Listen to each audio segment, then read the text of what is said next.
गर्म दोपहर की धूप में साधु और उनका शिष्य गांवों से होते हुए एक नदी के किनारे पहुंचे। दोनों कई दिनों से यात्रा पर थे, एक यात्रा बाहरी दुनिया की नहीं बल्कि भीतर की। हर रात वे ध्यान करते, हर सुबह मंत्र जपते और हर पल आत्म संयम पर चर्चा करते। साधु अपने शांत स्वर और गहरी दृष्टि से अपने शिष्य के भीतर एक संतुलन जगाना चाहते थे। नदी के किनारे एक सुंदर युवती खड़ी थी, घबराई हुई, थकी हुई। महाराज, उसने कांपती आवाज में कहा, क्या आप मुझे नदी पार कराने में मदद कर सकते हैं? पानी बहुत तेज है और मैं अकेली हूं। शिष्य सन्न रह गया।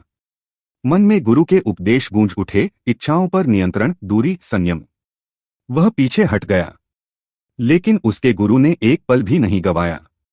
वे मुस्कुराए, झुके, उस स्त्री को अपनी गोद में उठाया और सावधानी से नदी पार करा दी। उन्होंने न कोई शब्द कहा, न कोई संकोच दिखाया। शिष्य स्तब्ध था। मन में सवालों की लहरें उठीं, लेकिन वह चुप रहा।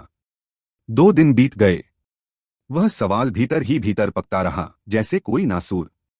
आखिरकार शिष्य बोल पड़ा, गुरुजी, आपने तो मुझे संयम और आत्मनियंत्रण का पाठ पढ़ाया है, लेकिन आपने खुद एक स्त्री को गोद में उठाया। क्या यह आपके सिद्धांतों के विपरीत नहीं? साधु हल्के से मुस्कुराए। उनकी मुस्कान में करुणा थी, ज्ञान था। मैंने उस स्त्री को 2 दिन पहले ही नदी किनारे छोड़ दिया था, उन्होंने धीरे से कहा, लेकिन तुम अब तक उसे अपने मन में उठाए हुए हो।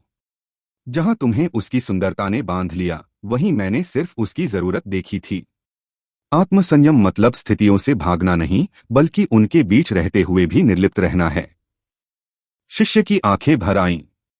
उसे लगा जैसे उसके भीतर का पर्दा हट गया हो। वह समझ गया, त्याग शरीर से नहीं, मन से होता है। सच्चा संयम वही है जहां मन स्थिर रहे, चाहे संसार कितना भी विचलित क्यों न हो। उस दिन उसने ध्यान करना सीखा नहीं, महसूस किया।